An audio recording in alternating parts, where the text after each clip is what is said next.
Ассалаумағалейкум. Уа ардақтым, сен мені танимысың? Мен кеудеңнен ұшып шығуға сыққан, жүрегіңнің түкпірінде нұр болып жарқырап жатқан дұғаңмын. Естисің бе мені? Естисің бе мені? Бүгін мен сені көптен толғандырған бір сұраққа жауап берейін. Қай сұрақ дейсің бе?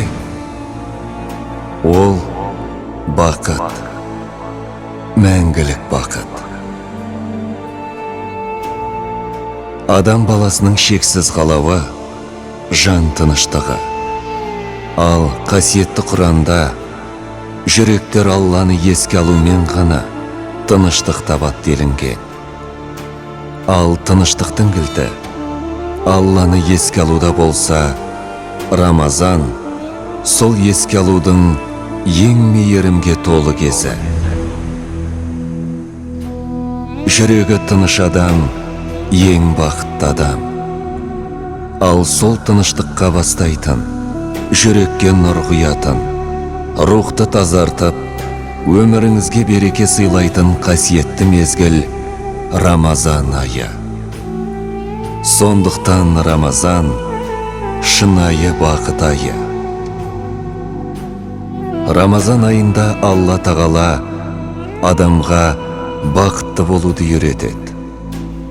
Қалай дейсіз бе? Әдетті мұсылманның ықыласпен бекініп жасаған құлшылығы арқылы руханияты кемелденеді. Рух пен тән тазарған сайын Құран ақиқаттары жүрекке сіңіп, пенденің өмірі мағыналы болады. Бұл амалдар адамды нағыз парасат иесіне айналдырады. Егер адам бір сәтке болса да, нәпсісін тізгіндеп, жүрегінің үнін тыңдай алса, міне сол сәттің өзі бақыт. Ал Рамазан бақытты сәттерді көбейтетін ай. Ұлы Алла тағала күллі ғаламды адамзат баласына алып дастархан етіп жайды. Сөйтіп, өзін мұқтаждықпен таныған құлдарының барлық қажеттіліктерін өзінің түгесілмес мол қазынасынан жарылқады. Күштілер әлсіздердің ақысын жемеу үшін адамзат қазықтануды өзінің пайғамбарлары арқылы үйретті. Бақыттың бір кішкене ғана көрінісі күшті мен әлсіздің бір дастарханнан азықтана алуы. Бұлай аштықпен шыңдап үміт сыйлайтын ай. Тек тыйылумен емес, тазарумен байытатын ай. Күндіз тағат, түнде дұға, ал жүректе нұр. Ендеше кел, досым, Құранның нұрына шомылып, ықыласты құлдың сақтықпен, тақуалықпен амал жасап, Алланың мейірімінен үміт ететін Рамазан айында сен де Алланың сүйіспеншілігіне бөлен. Мені кеудеңнің түкпірінен шығар, қос алақаныңа ал. Ыстық ықыласыңмен мейірімі, рақымы шексіз Раббыңа жөнелт. Һәм ол дұғаңның қабыл болатынына кәміл сен. Нұр болып жарқыраған дұғаң жоғалмасын. Жүрек тыныштығың арта берсін. Рамазаның шын мәнінде бақытқа бастасын.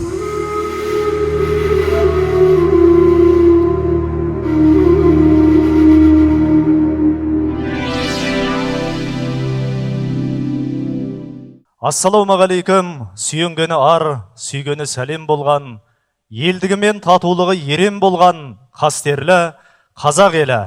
Адамзат баласын ұлттар мен ұлыстарға бөлген, Біздерді осындай қасиетті топырақта өмірге келтірген, жаны таза, қаны таза, текті ұлттың ұрпағы етіп жаратқан Алла тағалаға сансыз шүкірлер, мақтаулар болсын. Адамзат баласына бақытты өмірдің жолын көрсеткен ғаламның рахым нұры Хазіреті пайғамбарымыз Мұхаммедке Алла тағаланың игілігімен сәлем болсын. Қазақстан мұсылмандар діни басқармасының Шымкент қаласы бойынша өкілдігінің қасиетті Рамазан айының құрметіне орай ұйымдастырылған дәстүр және отбасы атты рухани кешіне қош келдіңіздер.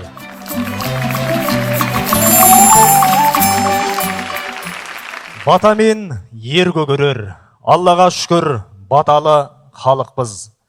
Баталғанның бағы жанар деп рухани кешімізді Қазақстан мұсылмандар діни басқармасы Ақсақалдар кеңесінің мүшесі ардагер имам Бегайдар Әміре Ақсақалдың батасымен бастайық. Аумин. Я Алла, я Рахман, я Рахим.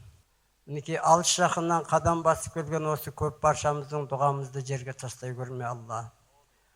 Мынау отанымыз Қазақстанды тыныш, бейбіт қыла көр, халқымызға ынтымақ, береке бере көр. Ел бастаған, дін бастаған басшыларымызға Алла амандық беріп, елді әділдікпен басқарып, сондай бай бақуатты, ынтымақ берекелі, мықты мемлекет болып жетілуді Алла өзің нәсіп ете көр. Дін исламға қуат бер Алла. Я Алла, халқымызды тура жолыңнан тайдырмай, бірін-бірі жақсы көріп, бірін-бірі сыйлап, бір-бірін құрметтеп, сондай бір қайырлы ел болуды нәсіп ете көр. Я Алла, мына қасиетті Рамазан келе жатыр. Осы Рамазанда ораза тұтып Алла, бар күнәмізден арылып, шексіз сауапқа ие болып, сондай бақытқа жетуді Алла барша халқымызға нәсіп ете көр. Мынау алыс жақыннан келген қадамдарыңызға Алла сауаптардан жатсын. Өздеріңізге, балашаға, отбасыларыңызға, құлшылық, ибадат, дүние, мал, кәсіптеріңізге Алла берекет берсін.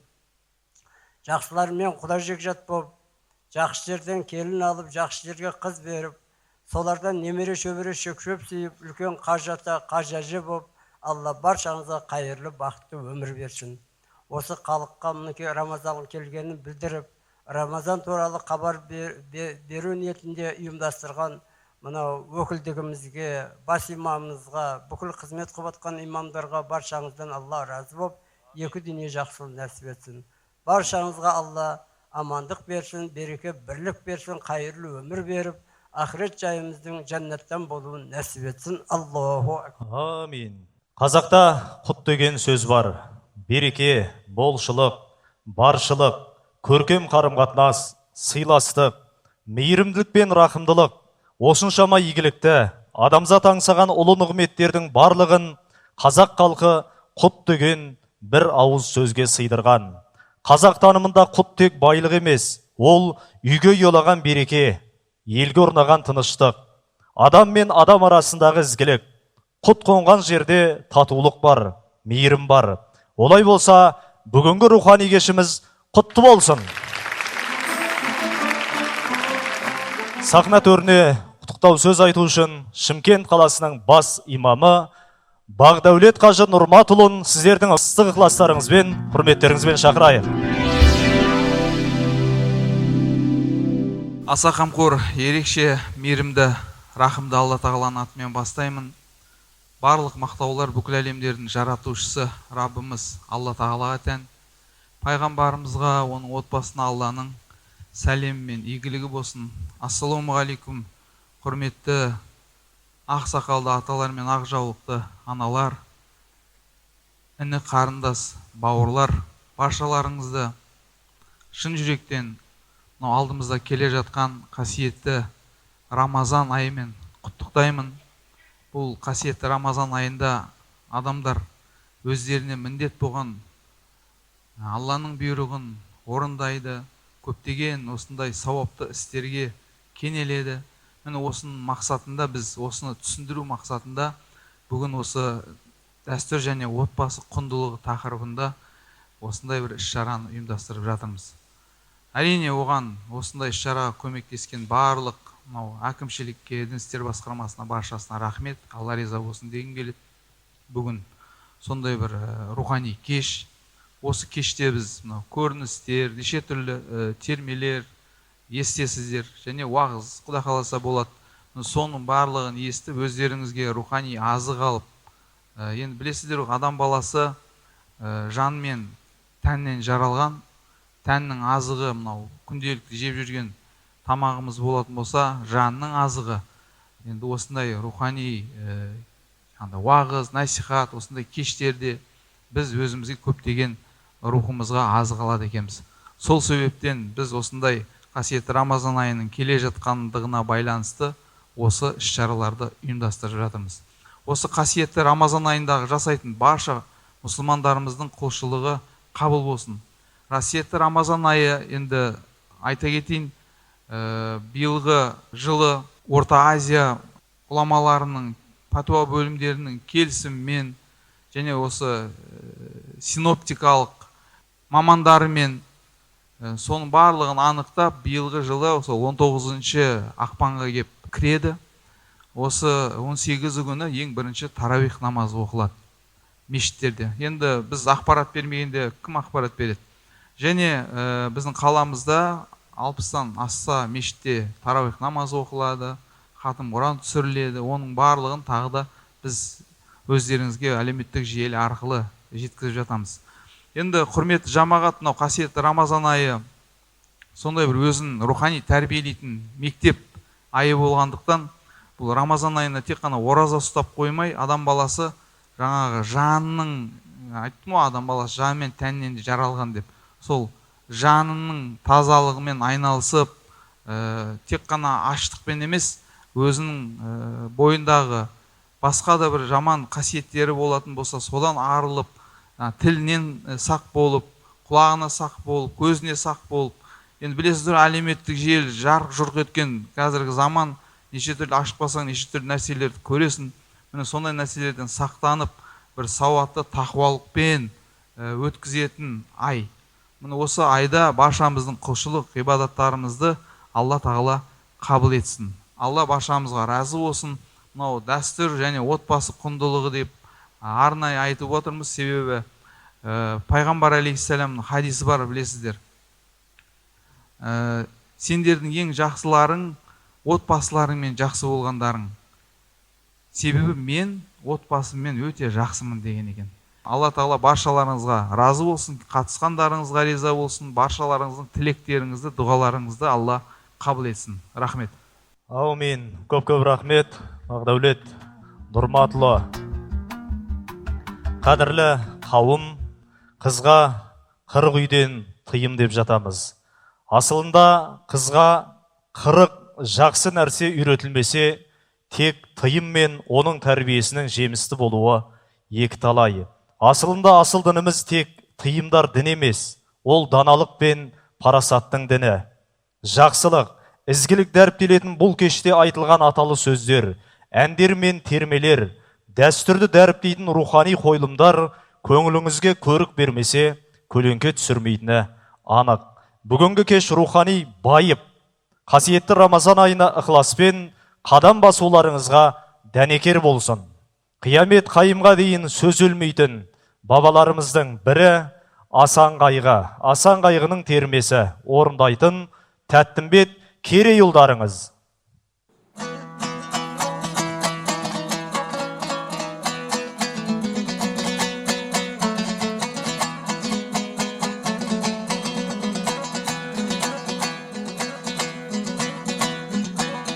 Бұл заманда не ғарып, ақ қалалы бозғарып, жақсыларға айтпаған асылда шырын сөз ғарып. Замандасы болмасай, қариялар болар тез ғарып, қадірін жеңгей білмесе, бойға бір жеткен қыз ғарып. Ел жағалай қонбаса, бете келіп ел ғарып, қаз үйрегі болмаса, айдынды шалғар көл ғарып. Бір үйтін тауып айтпасаң, азғын бір болса пір ғарып. Ата жұрты Бұхара өз қолында болмасай, қанша бір мықты тусаңдай, қайратты туған ер ғарып ай. Ал еділ бол да жайық бол, ешкімменен ұрыспай. жолдасыңа жау тисе жәніңді аяп тұрыспай. Ердің құны кетседі алдыңа келіп қалған соң, қолы қусырып барған соң, аса кеште қоя бер, бүрін құны қуыспа. Сенікі жөн болса да атың бір шықпас дұрысқа. Мінезі жаман адамға енді бір қайтып жуыспа. Тәуір көрер кісіңмен жалған бір айтып туыспа. Көше тоғын сай үшін, өле тоғын тай үшін, желке терің құрысып, әркіммен бір ұрыспа. Ашу дұшпан артынан түсіп бір кетсең қайтерсің, түбі бір терең қуыстай. Ал атадан алтау тудым деп асқынып жауап айтпаңыз. Алғаным асыл ару деп көпті бетке баспаңыз. Атаның малы көпте деп атты бір басқа тартпаңыз. Есеніңде тіріңде бір жүріңіз бәріңіз. Ақиретке барғанда қаққасында тұрғандай, пайғамбардың өзі болғай жарыңыз ай.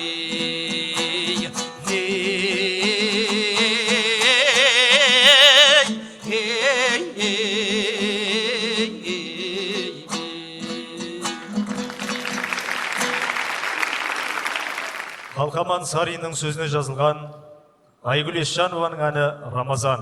Орындайтын Асылбек Бейісов.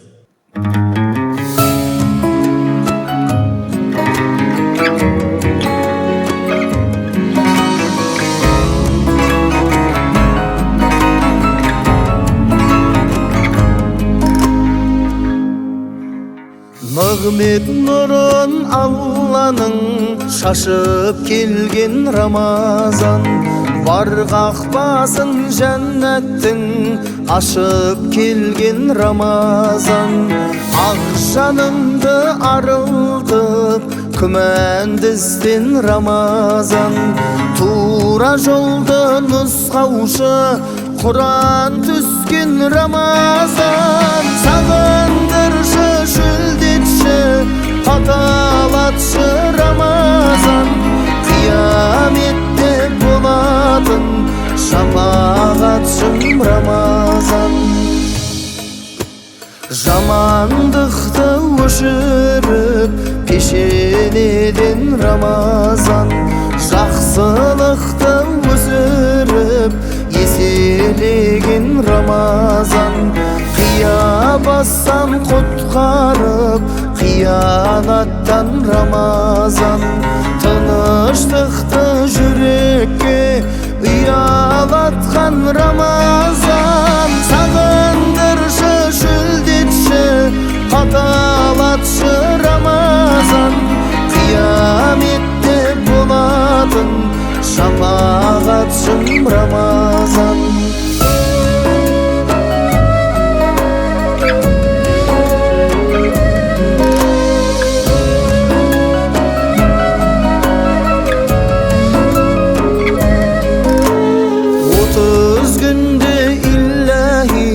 Мерекелі Рамазан, ауыз ашқан дастархан, берекелі Рамазан. Тарауыққа асығып күнәлі жан Рамазан, таңға дейін сәждеге дұға қылам Рамазан. Сағындыршы шүлдетші қаталатшы Рамазан, қияметте болатын шапағатшым Рамазан. Басқа емес Раббыма жақын еткен Рамазан, бастан аяқ Құранды хатым еткен Рамазан. Таңға жайып таңғазан, сәресі бал Рамазан. Жәннат бақтан жанымның дәмесі бар Рамазан. Сағындыршы шүлдетші қаталатшы Рамазан, қияметте болатын шапағатшы сағатшым Рамазан.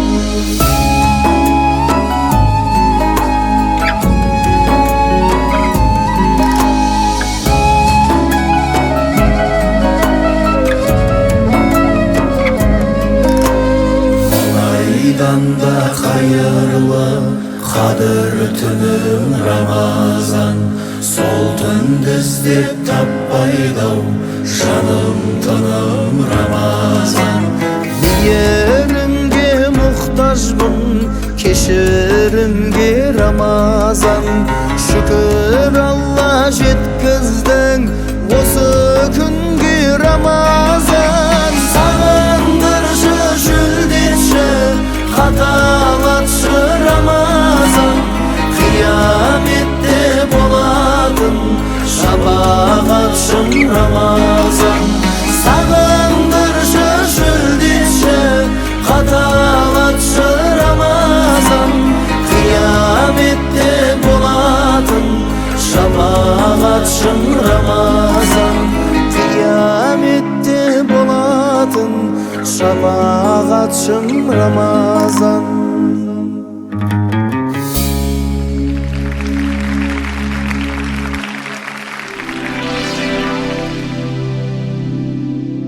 Жарқынтай, ой Жарқынтай, қайда кеттің?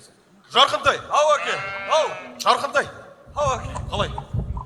Мал жанды жақсылап жайғадың ба? Я әке, бәрін сіз айтқанда жайғап қойдым. Қарашы әне, анау ауылымызға бір кісі келе жатқан сияқты. Қарашы. Қайсы, анау ма? Бір кісінің қарасы көрінеді. Астындағы аты да біздің ауылдың ұқсамайды. Я әке, көріп тұрмын. Қане балам, сен анау кісінің алдынан шық. Егер де ол құлай қонақ болатын болса, бірден аттың басын біздің үйге бұрғыз, келістік пе? Жарайды әке. Бар. Қазір. Қайда? Кенжеш қайда? Кенжеш! Ой, Кенжеш! Кенжеш! Қайда кет, сиыр сауып жүр ма? Кенжеш! Кенжеш! Бүгін үйге құдай қонақ келетін сияқты. Қарашы әне, құдай қонақ. Бар, әзірлігіңді қыла бер, бар. Бәрекелді. Жүріңіз ата, былай қарай кет. Кіріңіз, төрлетіңіз. Сізді де әкем күтіп отыр, кіріңіз. Ей! Ассалаумағалейкум! Ақсақал. Уағалейкум әссәләм. Сен ақкөлік жеттіңіз ба? Өзің амансың ба? Аман. Шүкір Алла. Ал, жортып қайдан келе жатсыз? Балам, енді шаруамды айтсам, сонау Түркістаннан шықтым. Әулиеатаға бағыт алып кетіп бара жатырмын. Жолай кеше күйіктің арғы бетіндегі Мыңбұлақтағы жиенімнің үйіне түнегем. Енді міне сәске ауғанда шығып, аяңдап жеткенім осы сенің ауылың болып тұр. Ендігі шаһарыма жетем дегенше түн ортасы ауып, үйімді таба алмай қалам ба деп тұрмайым. Соған бір мұрсат болса, өзіңнің үйіңнен шаңырағыңнан аузымды ашып, бір құдай қонақ болсам ба деп тұрмайым. Алла жолыңызда оңғартсын ақсақал. Әрине, біздің үйге жүріңіз. Құдай тілеуіңді берсін. Жақынтай, қонақтың қолынан сол үйге кіргізейік. Жүріңіз. Аттарды жайғап. Жүріңіз. Осы жаққа қарай. Жүріңіз. Ал. Жарқындай! Ей, Жарқындай! Оу, қалайсың досым? О, Жарқындай, қалайсың? Жарқындай? Я? Ар жақта есіктеріңнің алдында тұрған шұбар айғыр сендердік ме? Анау қандай әдемі ат? Қайдан алдыңдар? Жоға, ол жаңа үйге құдай қонақ келген. Сол кісінің аты ғой. Қонақ? Құдай қонақ, ол қандай қонақ? Ой, соны не білмеймісің? Құдай қонақ деген арнайы шақырылмаған тосыннан келген қонақты айтады. Сонда сендер айдаладағы танымайтын біреуді қонақ күтесіңдер ме? Ой, жоқ, олай деме досым. Танымасақ танысамыз. Біздің үйдегілер айтады, қонақтың ең жақсысы құдай қонақ. Астың ең жақсысы құдай қонақпен бірге ішкен ас деп айтады. Өзі бір 100 жыл ақсақал екен. Кешкісін қызық әңгімелерін тыңдаймыз. Сен де жүрсеңші кеттік. Иә, шақырылған жерден қалмаймын ғой, бірақ өзің білесің, қазір мал төлдеп жатыр. Мен барып әкеме көмектесуім керек. Жарайды, онда мен тоқта. Мен келген мәселемді ұмытып кеттім ғой. Ертең сендерді біздің үйдегілер ауызашарға шақырып жатыр, келіңдер. Жарайды онда. Әкеме бір ауыз айтайын. Болды, ертең күтемін сені. Жақсы. Ал, жүріңіз ақсақал. Осылай. Бәрекелді. Ой, айналайын.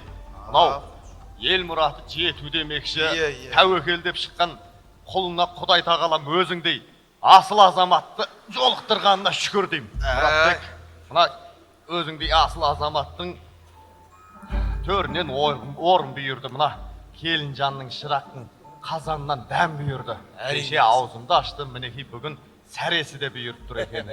Ал сендерге Алла разы болып, Құдай тілеулеріңді берсін. Ай, ақсақал, Қаратаудан ары бері өткенде үйге соғып, осы ауылда бір балам бар деп келіп тұрыңыз. Ай, міндет түрде. Құдай жол берсе, міндет түрде келіп тұрам айналайын. Ассалаумағалейкум ағайын. Қасиетті Рамазан айы құтты болсын келе жатқан.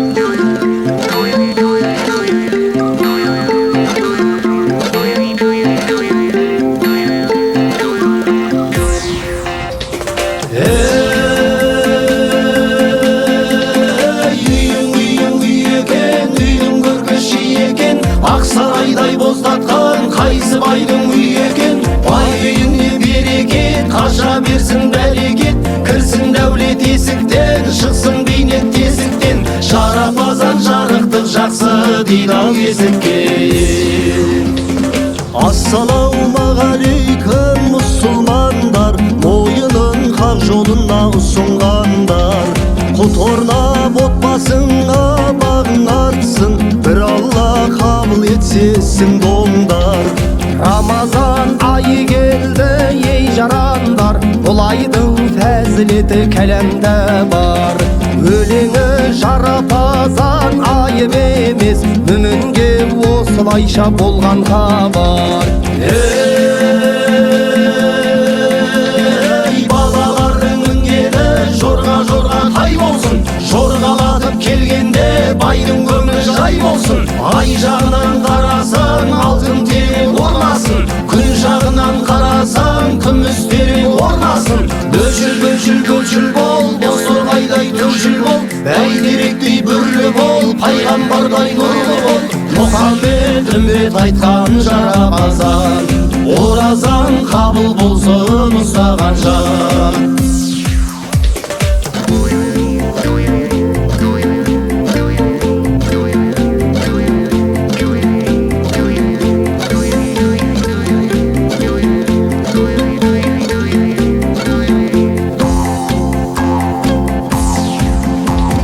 Меккеде бір ағаш бар, іші қуыс, ораза намазыңмен ізгі жұмыс. Ұстасаң оразаны жұмағында, жемістер шашылады уыз-уыз. Айтамыз жарапазан ауылыңа, бақ қонсын бар мұсылман қауымына. Береке құта келсе оразайы, шар жайлау қарық болсын сауыныңа. Ей балалардың мінгені жорға тай болсын, жорғалатып келгенде байдың көңілі жай болсын. Ай жағынан қарасаң алтын терең орнасын, күн жағынан қарасаң күміс терең орнасын. Бөлшіл бол, боз торғайдай төршіл бол, бәйтеректей бүрлі бол, пайғамбардай нұрлы бол. Мұхаммед үмбет айтқан жарапазан, оразан қабыл болсын ұстаған жан. Оразан қабыл болсын ұстаған жан. Ой, жарайсыздар. Ай, бәрекелді. Ассалаумағалейкум. Ауылдарыңызға қасиетті Рамазан айымен құттықтап, жарапазан айта келдік. Ай, бәрекелді. Уағалейкум әссәлам. Бекайдар атамның қолын алып қояйын. Ассалаумағалейкум ата. Бағдәулет аға қалайсыздар? Мынау қазақты мұсылманның жолы бойынша жарамазан айтқанды құр қайтармаған ғой. Мына бүкіл халықтың атынан сіздерге мына жарамазандарыңызға. Мінекей. Амин. Рахмет. Ай, келшеш. Жарапазаншылардың кәдесі. Амин. Көп рахмет. Бекайдар ақсақал. Мінекей. Құлыс үйде құршыға деген балаларға. Мына ақын сері бауырымызға жабайық. Ой, бәрекелді. Не деген қошемет мынау. Ал ауылдарыңызға арнайылап сер жігіттер келді. Ішінде Алаштың айтулы ақын ұлы Нұрлан Есенқұлов бар. Батасын берсін. Аумин. Аумин. Ал ардақты ағайын, қадірменді көпшілік, осындағы даладай дастархан жайып отырған жақсыларым, көліміз суатты болсын, еліміз қуатты болсын, жүзіміз шуақты болсын, тұғырымыз биік болсын, ынтымағымыз ұйып тұрсын, қуаныш кеудемізге сыйып тұрсын. Жүзімізді ашық қылсын, көңіліміз теңіздей тасып тұрсын. Әрбір мұсылманға жыл сайын ауыз бекітіп, ораза ұстауды нәсіп қылсын. Аумин. Ой, бәрекелді жігіттер. Міне, мынау Алла амалдарыңа сауаптан жазсын айналайындар. Мынау өнерлерің өрге жүзе берсін. Аумин. Алла тілеулеріңізді берсін. Жолдарың болсын айналайындар. Аумин. Рұқсат болса, біз аттанайық. Рұқсат. Келесі ауылға барып айтайық. Әрине. Мереке құтты болсын.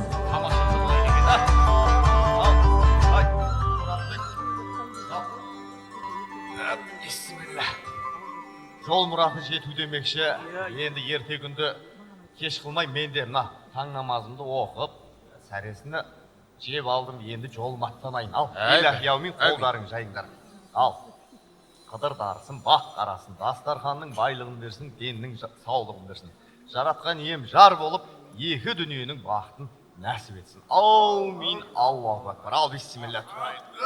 Ал, Жарқынтай, көкенің артындайын да. Жарайды, қазір әке. Ал, жүріңіз. Ал, ақсақал. Үйімізге құдай қонақ болдыңыз. Батаңызды бердіңіз. Енді бізге қалауыңызды айтыңыз. Біз сізді риза қылып жіберейік. Қалауыңды дейсің бе? Иә. Ай, ол қалай болар екен енді? Жарайды, ендеше анау байлаулы тұрған боз биеңді қаладым. Берсең соны алайын. Әңгіме жоқ. Жарқынтай, боз биені шешіп алайын. Жарайды әке, қазір Қонақ риза болсын. бұл қазір. Әй, Мұратбек, қажет жоқ дейсеш, қажет жоқ. Мен боз биеңді алмайтын болдым. Неге? Ой, мен одан да анау жатқан төбетіңді алайын мен. Төбет? Иә, сол берсең төбетіңді алайын, боз биеңді алмайын. Қалауыңыз берсін. Жарқынтай, құт төбет шешіп әкеш. Төбет несі? Әкел, қонақ риза болсын, бар. Төбетті ма әке? Төбетті алып кел. Жоқ, қажет жоқ дейсің. Төбетіңді де алмайын. Қажет емес. Ақсақал, менің сізге деген көңілім ақ. Егер боз биені де төбетті де қаламайтын болсаңыз, онда көкбөріға мінем деп қойған бесті атымды алыңыз. Жарқынтай, атты алып кел. Мұратбек, қой. Әй, мен сенің көңіліңді шүбәм жоқ айналайын. Жүрші, мұнда отыршы, мен саған бір-екі сұрақ қояйын. Келе отыршы. Әй, балам, мен сенің анау арқандаулы тұрған боз биеңді сұраған себебім, сенің үйіңнің берекеті сол боз биеңде екен. Содан балаң барып арқаннан ұстаған сәтте берекетің итіңе ауды. Иттің қарғыбауын ұстаған сәтте берекең келіп керегеңе жайғасты балам. Енді мен сенің боз биеңмен ана итіңді сұрағаныммен керегеңді сұрауым әдепсіздік болар еді. Ана байқап қарасам сенің шаңырағыңда қуса да кетпейтін бір берекеттің сыры бар екен. Әй, сен оны қайдан алдың? Сен оны қалай сақтап жүрсің? Одан да сен соныңды айтшы. Ақсақал, сырымды жасырмаймын. Мен бір жетім өскен кедей едім. Иә, жетім өссем де жебеп өсірген ағайын туыстарым жақсы жерден жар тауып, менің тойымды жасап, сол тойма нағашым осы биені алып келіп тұрып, «Ей, жен, осы биені көрген сайын маған дұға етіп жүруші деп еді. Міне, осы бие келгелі берекеміз бекіп, ішіміз ағарып, жақсы болдық. Мінекей. Пай. Өсіп елдің азаматы өзіңдей ақ болсын Болсын, Мұратбек. Мынау, әуелден нағашыңның осы боз биені шын көңілмен бергені бір ғанибет болған екен. Содан соң пайғамбарымыз Мұхаммед Мұстафа оған Алланың игілігімен сәлемі болсын. Өзі нағашысы Сағыт ибн Әбу Ваққасты оған Алла разы болсын құрмет тұтқан. Мына сенің де нағашыңның сыртынан дұға тілеп жүруің, ол сенің нағашыңа деген құрметіңді білдіреді. Әрі пайғамбарымыздың сүннетін орындап жүрсің. Ол екіншіден, Үшіншіден, мына сенің шаңырағыңа қонған берекеттің шексіз сырларының бірі айналаңдағы жұртты риза етуінде. Себебі қазақ атам үйге келген жақының болсын, әдейілеп ат басын бұрып келген құдайы қонағы болсын, сый сияпатын аямаған. Ондағы себебі әлгі келген қонақтың үй егесіне Алладан берекет тілеуінде болып тұр ғой. Көрдің бе? Хадис шәріпте айтқан, мұсылманның сыртынан жасаған дұғасы қабыл деген. Өйткені оның жанында өкілетті періште тұрып, әмин, саған да осы жұғысты болсын деп тұрады екен. Көрдің бе? Мына сенің шаңырағыңның берекетінің сырлары осыда деп түсіндім. Берекетің артсын, ырысың артсын, балам. Ақсақал, осының бәрі бабаларымыздан қалған өнеге, ағайын туыстан қалған үлгі ғой. Балам, мен енді бисмилля деп жол жүрейін. Мына бір күн, бисмилля. Бір күн дәмдес болған 40 күн, не дейді? Міне енді мен де саған өмір бойы сыртыңнан дұға тілеп жүруім міндет болып қалды. Алла разы болсын, ақсақал. Қаратаудан ары бері өткенде, осы ауылда бір баламның үйі бар деп соғып жүрді. Міндет тұрды. Құдай жол берсе, көкеңнің атын дайында. Дайын. Кенжеш, қонақтың әуре болмай қоймадыңдар ма? Жоқ, алыңыз. Осы үйден құр шықпа деген ақсақал. Алыңыз. Рахмет, айналайын. Құдай тілеулеріңді берсін, Алла сендерге разы болсын. Аумин. Жүріңіздер. Жолға аттанайын. Дайын бағасын. Айналайын. Саған разымын. Шын көңіл.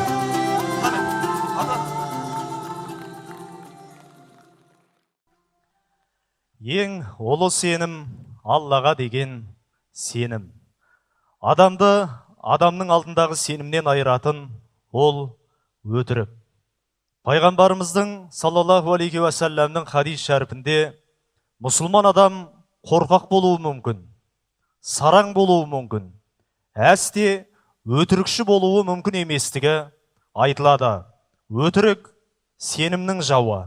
Аллаға сенген, тілімен де, қолымен де ешкімге зияны тимеген шынайы мұсылмандық қасиеттен айырылмайық. Өмір бойы жүрмеу үшін өкініп, жақыныңа тіл қатпағын жекіріп, әкем айтып отыратын үнемі қасиеттен айыратын өтірік. Жарылқасын Дәулеттің әні «Сенім» орындайтын композитор Жарылқасын Дәулет.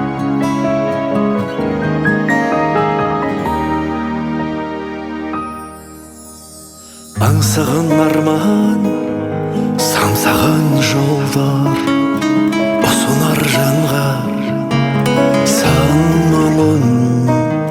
Сенімі қандай болса адамдар, кешеді солай тағдыры.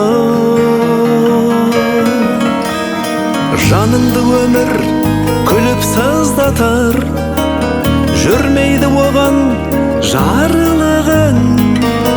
Секілді маған үмітсіз сапар, сенімсіз өткен әр күні.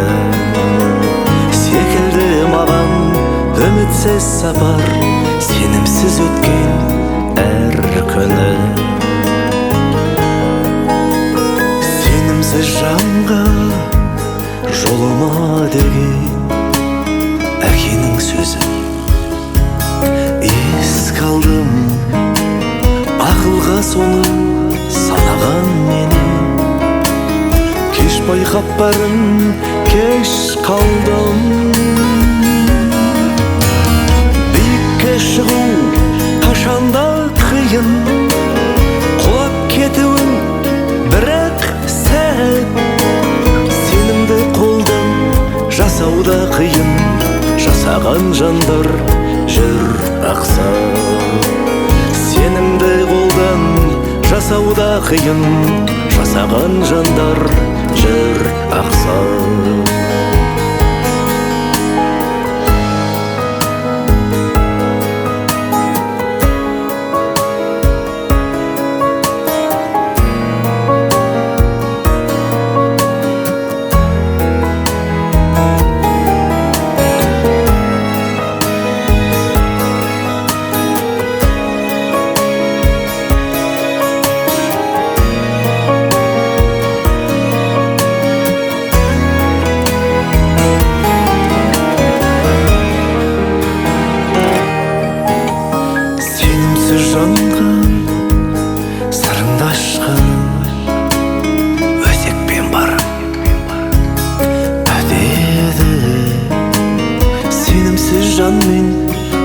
достығың есеппен барып бітеді. Сенімсіз жанның өмір дерегін құрметтемейді бұл уақыт. Сенімге ие болу дегенің кез келген жетпес бір бақыт. Сенімге ие болу дегенің кез келген жетпес бір бақыт. Сенімге ие болу дегенің кез келген жетпес бір бақыт.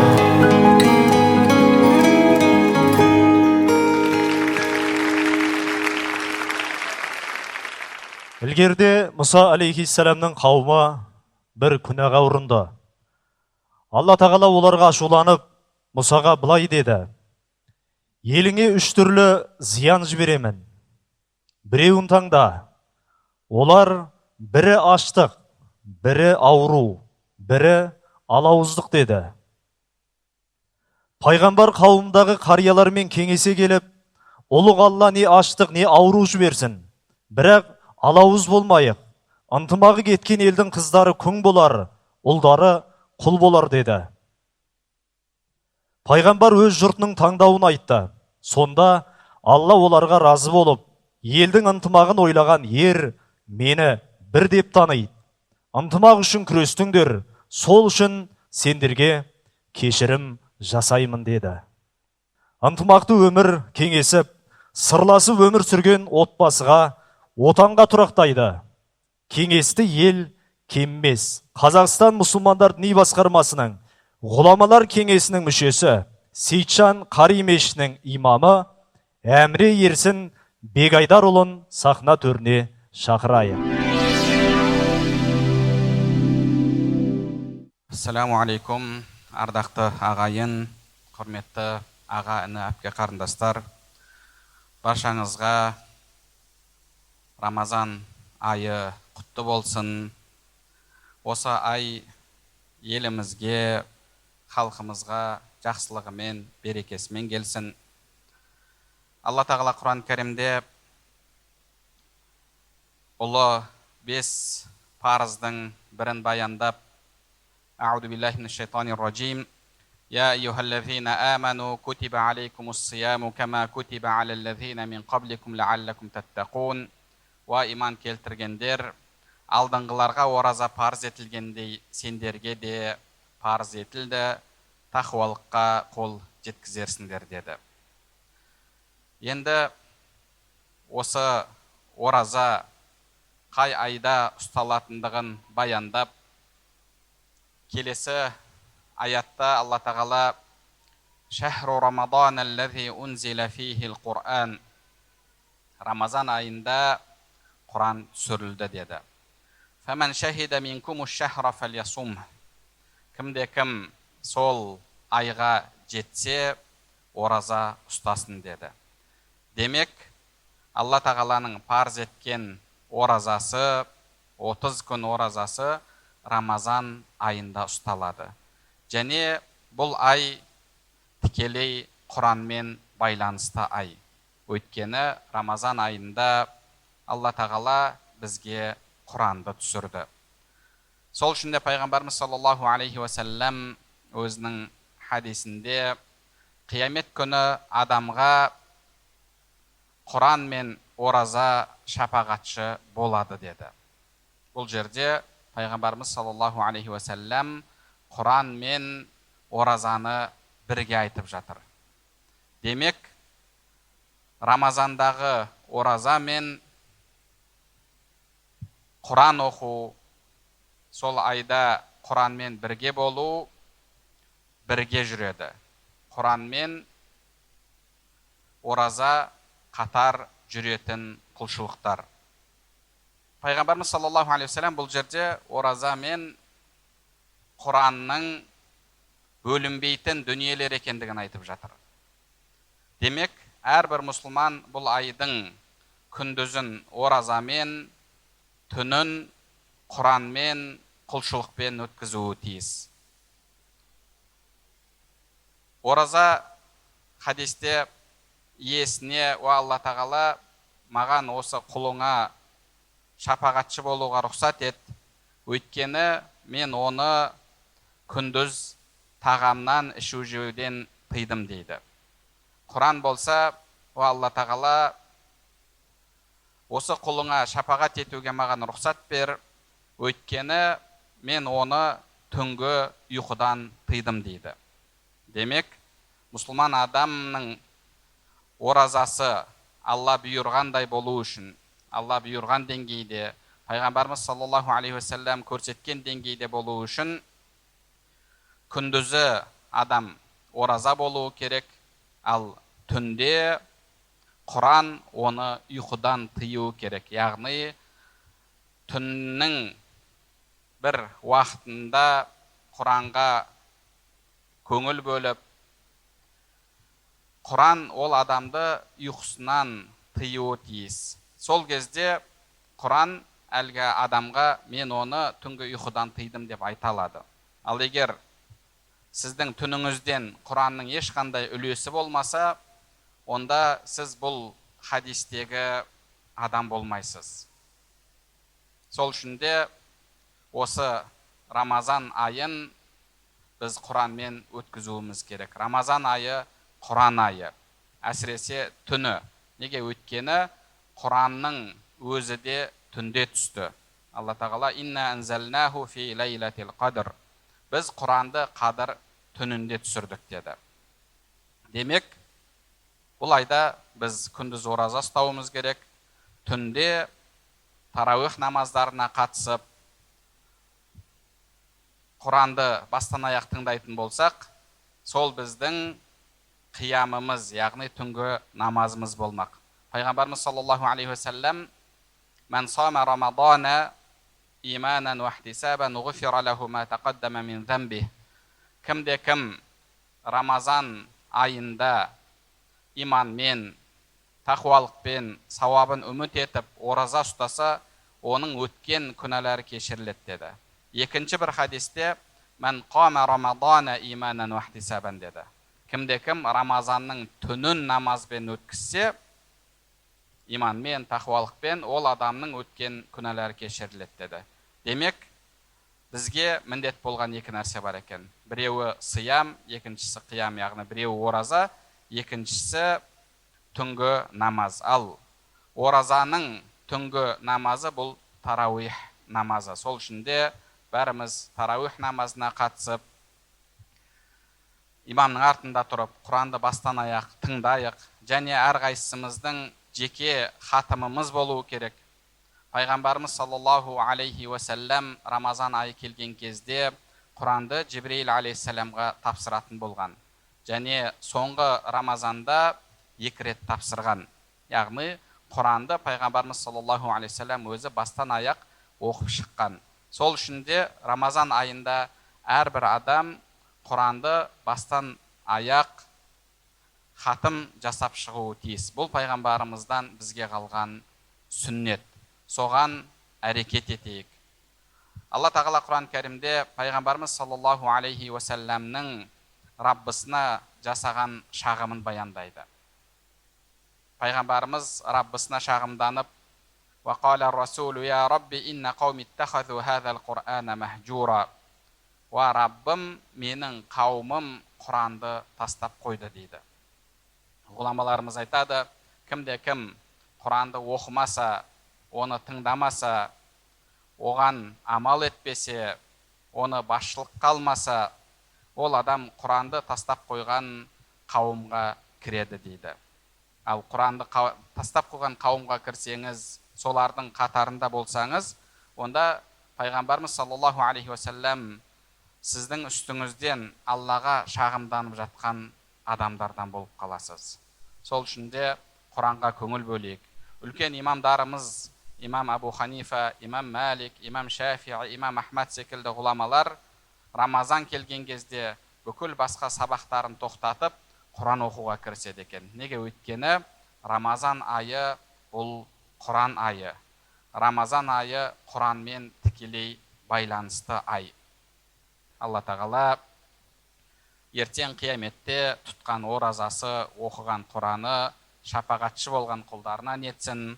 Алла тағала қияметте Райян есігінен кіруге лайық болған, ораза ұстаған құлдарына нетсін. Баршаңызға Рамазан айы құтты, берекелі болсын. Алла разы болсын.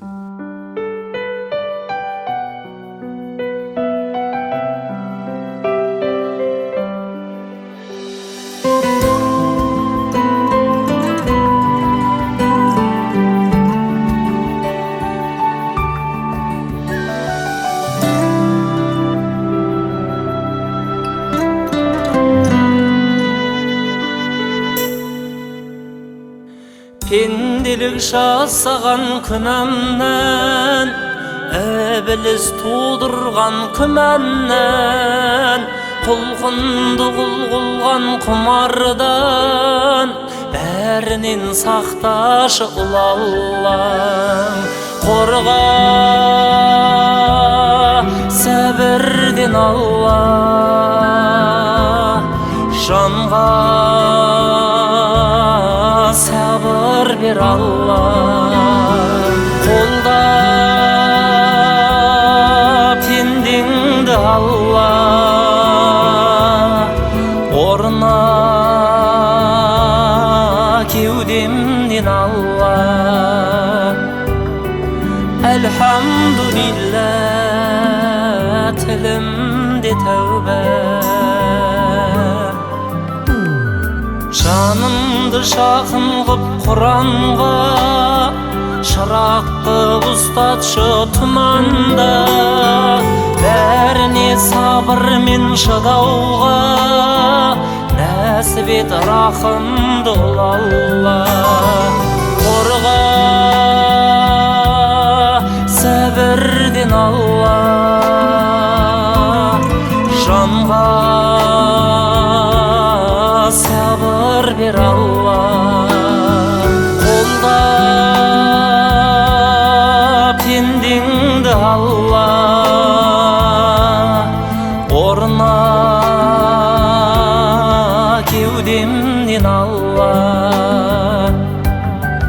Әлхамдулилля, тілімде тәубә. Әлхамдулилля,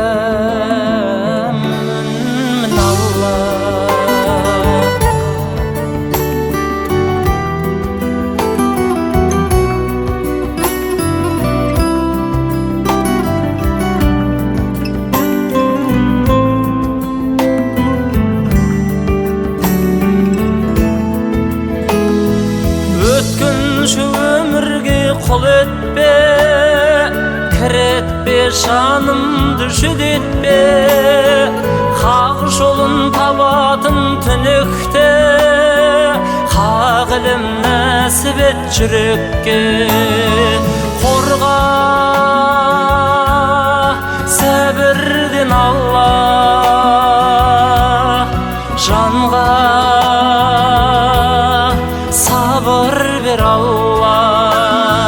Қолда пендеңді Алла, орна кеудемнен Алла. Әлхамдулилля, тілімде тәубә. Әлхамдулилля, мүмінмін Алла. Әлхамдулилля, құлыңмын Алла.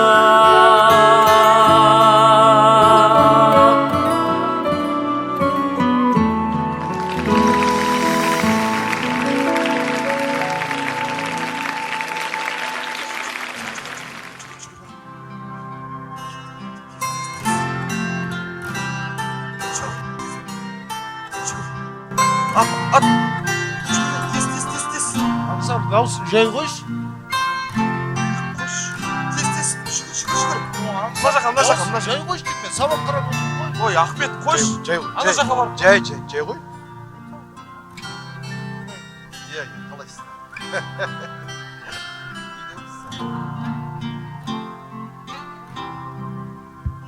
сарқыт алып келдім. Ауызашардан сарқыт бұйырды. Келіңдер. Сарқыт. Балам ау, келсеңші.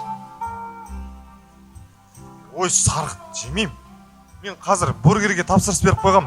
Соны жей салам. Ойбай, қарай көр өзін. Отағасы, келсеңші. Мына бір тіліктерін бітіріп алайын қазір. Айта беріңіз. Міне, мына жақта құрма бар. Ауызашардан, үлкендердің дастарханынан дәм бұйырды. Кел, жей ғой.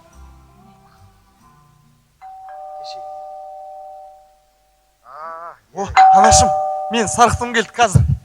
Менің бургерім келді қазір.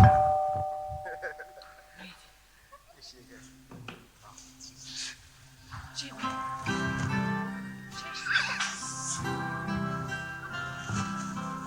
Аңсар. Анашым, сіздер сарқыт жей беріңіздер. Мен бүгін бургер жей салам. Ай, баламай, мына сарқыттың қадірін білсең қойсын. Мына сенің бургеріңнен 1000 есе пайдалы. Өздерінше бургер жейді. Ей, ендеше Ахметке неге бермейсің, а? Ахметке? Ой, анаш, маған бургер ұнамайды ғой. Ой, сарқыт деген біреуден қалған тамақ қой, соншама әспеттеп не болды оны? Ой, бұрмай, отағасы оныңыз не? Сарқыт деген ол біздің салтымыз ежелден келе жатқан. Сарқытпен бірге сол дастарханнан бата, тілек дармай ма? Ол сарқыт деген сонау кезіндегі сол ашаршылық заманында қалған нәрсе дейді ғой. Иә? Құдай ау, не айтып отырсыз? Ашаршылығы несі? Оны кім айтып жүр? Сендер естімегесіңдер ме? Жоқ. Бұрында ашаршылық заманында анау үйінде жатқан аш-жалаңаш балаларына әке-шешесі қонаққа барып, өздеріне қойған, алдына қойған астан кішкене үнемдеп жеп, үйіндегі балдарына талға жау болсын деп үйлеріне алып келеді екен. Иә? Ей бала. Көкекеңіз. Сен не айтып отырсың? А? Ата, сәлем бердік. Көп Ата, жасы келіп. әлгі үлкен атамның үйіне барып, ауызашар беруге көмектескенмін ғой. Иә. Сол жерден мына сарқыт алып келдім, сарқыт жеңдер десем, мына бір балаңыз жемеймін дейді. Мына бір балаңыз сарқыт деген ашаршылықтан шыққан дейді. Иә, солай деп отқан мен де құлағым шалып қалды. Сен ондай әңгімеге үйір болмаса ше. Сарқыт деген анау ашаршылық заманында болса, Төле би бабамыздың Абылай ханға сарқыт әкеп бергенін қайда қоясың? Абылай ханға? Иә. Сендер естімегесіңдер ма? Ендеше тыңдаңдар. Бисмилла. Баяғы бір заманда, жаңа Төле бидің заманында бір бай той береді. Сол тойға Абылайдың да барғысы келген ғой. Сонда Төле би бабамыз тұрып, сен бармай-ақ қой, мен саған сарқыт беріп жіберем депті. Содан әлгі тойда алдына тартылған бастан бір тілік кесіп алып, ат қосшысын шақырып, Төле би бабамыз мына басты Абылайға сарқыт деп апарып бер деген. Саған. Содан ат қосшы Абылайға апарып береді. Және де Төле би бабамыз айтқан, Абылайдың не істейтінін, не қоятынын маған түгелмен айтып кел деген. Содан ат қосшы жаңағы басты Абылайға алып келсе, Абылай бабамыз бүкіл достарын жинайды. Тойға бармасақ та той дәмінен ауыз тигендей болайық деп, ана бастың құйқасының етті жерлерінен достарына үлестіріп береді. Ал өзі көзімен миын ғана жейді. Көзін? Миын да жей ма? Иә. Бұған таңырқаған ат қосшы Абылайға келіп, сен өзің жетімсіреп жүріп, барлығын достарыңа үлестіріп бергенін қалай деп сұрайды. Сонда Абылай бабамыз былай деп жауап береді. Асың барда ел таны беріп жүріп, бұлар менің замандас жолдастарым, жалғыздық адамға бақытсыздық алып келеді деп жауап берген екен. Сонда ат қосшы Абылайдың жауабына риза болып, көргенін, естігенін Төле би бабамызға жеткізеді. Сонда Төле би бабамыз тұрып, осы бала аман есен ер жетсе, ел тізгінін ұстар, тұлға болар екен деп сүйсінген екен. Көрдіңдер ме? Ашаршылық заманы беріде, ал бұл сарқыт деген әуелден бар. Оның үстіне бұл сарқыт деген әркімнен бір қалған құтқан ас емес. Бұл үлкендерден, аузы дуалы адамдардан қалған дәм. Одан кейін атам қазақ айтады, өзі жарымағанның сарқытын жеме деген. Міне, көрдіңдер ме? Ол деген яғни анау ақыл парасаты кемелденген ұлы тұлғалар Алланы ұлықтап, пайғамбарымызға салауат айтып жеген астығана нағыз сарқыт деген. Иә, бұл үлкендерден қалған сарқыттан осы әулеттің келіндері дәм ауыз тиетін болса, сол келіндерден тараған ұрпақтан ақылды, парасатты тұлғалар шыққан. Көрдіңдер ме? Бұл деген кәдімгі өзіміздің қазақтың асату дәстүрінің түбінде де осы сарқыт жатыр. Иә, сонда қарап тұрсаң, мына сарқыт дегеніміз руханиятымызды тасымалдаушы қызметінде тұрады. Көрдіңдер ме? Саған. Бабалардың сөзіне, бабалардың даналығына тәнті болдым, әке. Сіз өзіңіз бізге осылай жеткізбесеңіз, біз бұл нәрсенің парқына жетер медік, жетпес медік? Сұрамайсыңдар ғой өздерінде. Әке, сөзіңізге иландым. Алыңдар. Шайдан алыңдар. Рахмет. Маған сарқыттан қалмаған ба, анашым? Алыңдар. Ал. Рахмет, қалмаған ғой. Құрмағана қалған ғой ішінде. Сен өзің жемеймін дедің ғой. Қалдырсаң қайтеді. Аңсыр, Ахмет, қойыңдар бол. Сендер білесіңдер ма, бұл құрма деген? Бүкіл әлемнің сардарына қиын қыстау күнде талғажау болған қасиетті жеміс бұл құрма. Пайғамбарымыз Мұхаммед Мұстафа оған Алланың игілігімен сәлемі болсын. Мінберге шығып тәлім айтқан кезде, неге маған сүйенбедің деп, жалғыз сағыныштан жылаған осы құрма ағашы. Жылаған? Иә. Сендер оны естімегесіңдер ма? Жоқ. Мұхаммед Мұстафа оған Алланың игілігімен сәлемі болсын пайғамбарымыздан, мына біздің Қожа Ахмет Яссауи бабамызға жеткізілген құрмасы бар ғой. Сол пайғамбар сарқыты ғой. Жаңа жоғарыда айттым ғой сендерге. Бұл сарқыт дегеніміз руханиятты тасымалдаушы қызметін атқарады. Яғни құрманы бір нышан ретінде ғана алсақ, пайғамбарымыз Мұхаммед Мұстафа оған Алланың игілігімен сәлем болсын. Сол кісіден тікелей біздің Қожа Ахмет Яссауи бабамызға Салман Парсы арқылы жеткізілген, осы құрма арқылы жеткізілген тәлім тәрбиесі үлгі өнегесі емес па? Міне, көрдіңдер ма? Ал, бисмилля деп сарқыттан алып жеп отырыңдар. Ассалаумағалейкум. Айналайым. Ақсақал. Бекзатжан. Сарқыт туралы жақсы әңгіме айтып жатқаныңызды құлақ шалды. Кел. Осы әңгімеңізді сарқыт деген жарылқасын дәулеттің әнімен жалғасам рұқсат па? Бекзатжан, өзімізде бір сенің қоңыр үніңді естімегелі біраз болып еді. Бір шырқап жібершей, бір қарық болайға. Ал, Бекзат балам бізге қазір өлең айтып беріп тыңдаңдар.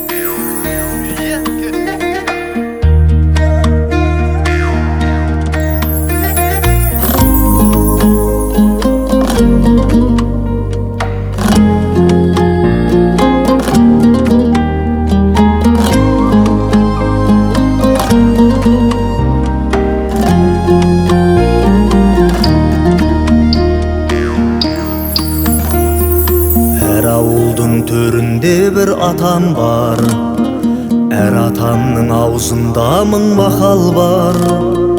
Мақалыңның мәнін қайдан ұғынсын, бойдан емес ой жағынан тапалдар.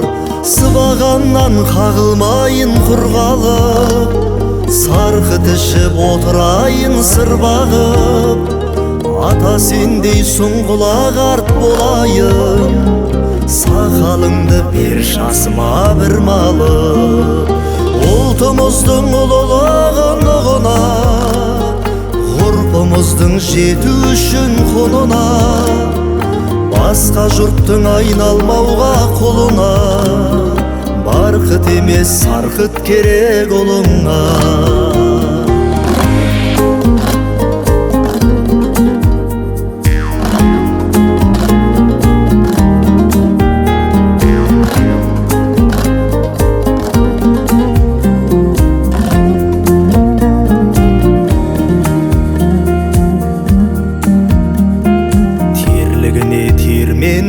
Жассынген тайғұнаның мен емеспін бас білген. Сарқытыңмен қосамаған бата бер, асқа емес ақ батаға ашпын мен. Бата менен ер көгерер дейді елім, ер көгерсе ел көгерер түйгенім. Ел менен бөліседі нағыз ер, бақыт көрсе жасуындай ненім. Ұлтымыздың ұлылығын ұғына, ғұрпымыздың жету үшін құнына, басқа жұрттың айналмауға құлына, барқыт емес сарқыт керек ұлыңа.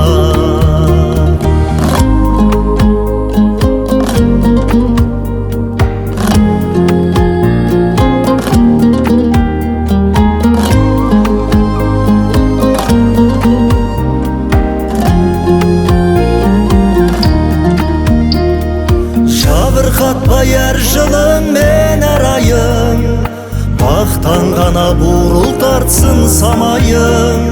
Десең жұртқа тек қуаныш той көрде, жесең тойдың сарқытын же ағайын.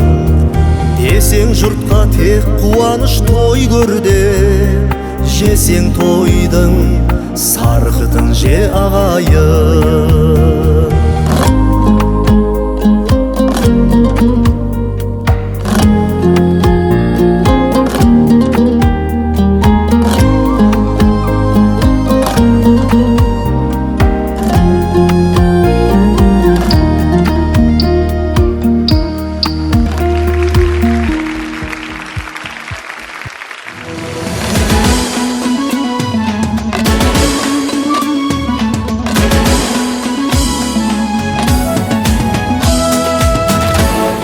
Көңілі көлдей шалқыған қазақта ел қайда, даласы жусанан қыған өзіңді жер қайда.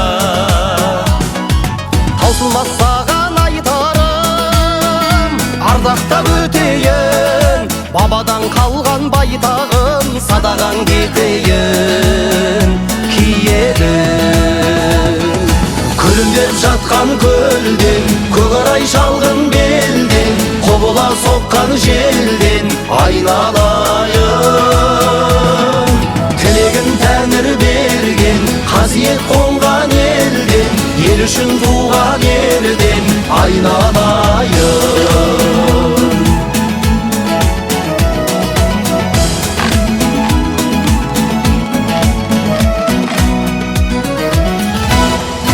Болмасың өзің айбарым, мұратқа жетермем, түспесін төмен байрағын төбеңе көтерген.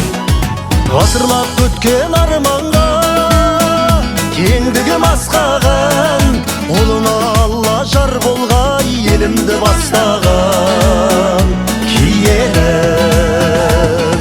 Күлімдеп жатқан көлден, көкарай шалғын белден, құбыла соққан желден айналайын. Тілегін тәңір берген, қасиет қонған елден, ел үшін туған ерден айналайын.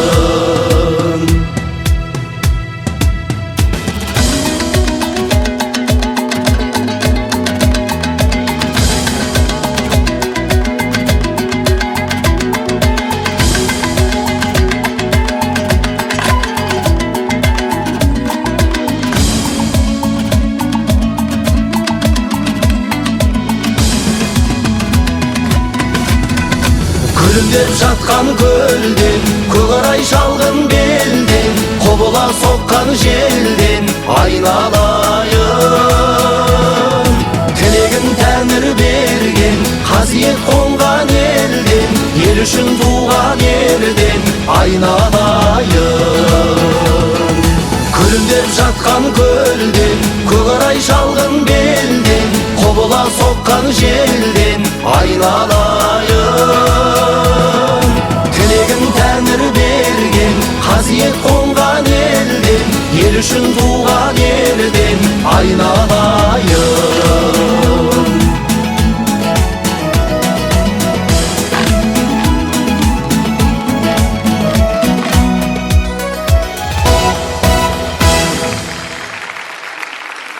Көп рахмет. Қасиетті Рамазан айының құрметіне дәстүр және отбасы атты рухани кешіміз өз мәресіне жетті. Қуанышты күндердің куәсі болыңыздар. Қазақ елі жасай берсін.